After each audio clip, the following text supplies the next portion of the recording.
Hello, Pokemon Productions back here again, and welcome to part 2 of my Mario & Sonic at the Olympics Series review. If you remember last time, we had a look at Beijing 2008, but today we're going to be moving away from the Summer Games for a second, because it's time to look at the Vancouver 2010 Winter Olympics, and the second entry in the Mario & Sonic series, Mario & Sonic at the Olympic Winter Games. So, this game was released in 2009 to coincide with the actual Vancouver Olympic Games taking place in 2010. Both the Wii and DS versions were released in 2009, and I got them for Christmas that year. And I must admit, I loved the Olympics game so much, the first title, that I couldn't say no to this one.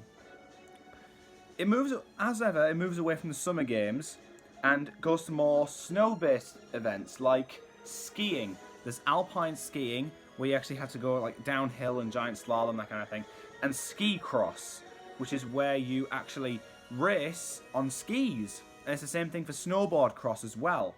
And there's also there's also half pipe for snowboard, and there's plenty of them. There's also ski jumping that I really enjoy. You can also do a bit of ice skating as well. Speed skating, short track, figure skating, you know, the works.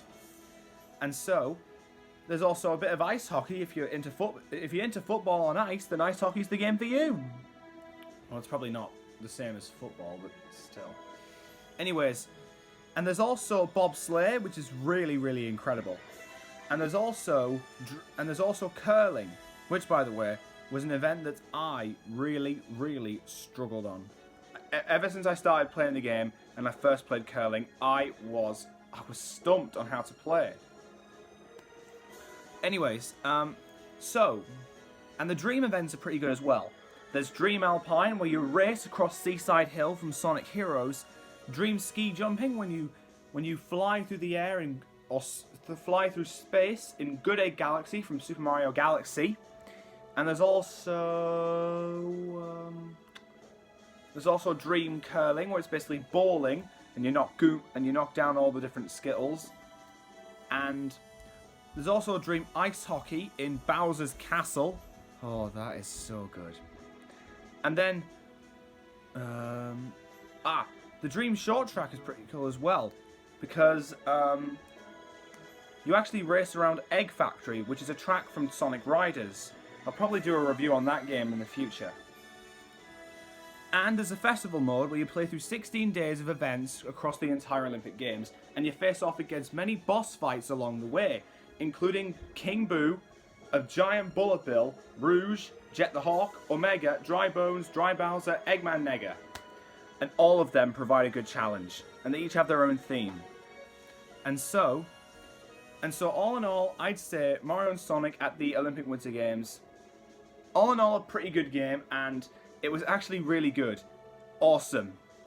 So if you're a fan of the Winter Olympics, and if you're a Mario or Sonic fan, this game's the best for you. Or possibly.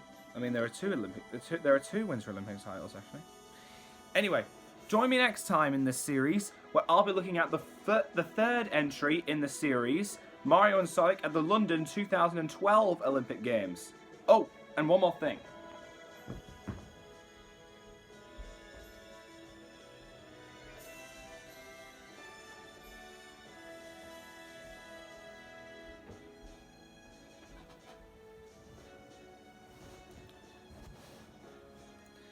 This is the casing for the game. As you can see, Mario is on skis and Sonic is on a snowboard. And it's actually really, really fun. And let's have a look at the back of the box. Compete in the world's greatest winter games. Mario and Sonic are back with all your favourite characters, including some new faces, as you take on the snow and ice in over 25 adrenaline-pumping winter events. Feel the thrills with your Wii Balance Board in 14 events. Go for gold against your friends or together as a team, and go extreme in the fun-filled Dream events. And one thing I forgot to mention, the game actually introduces some new characters as well, like Metal Sonic and Donkey Kong. It also brings in Bowser Jr. and Silver the Hedgehog. And you can also earn all the gear and costumes in the shop. Yes, there's a shop. So join me next week. So join me next time, where we'll be looking at London 2012. Pucker Productions, out. Until next time.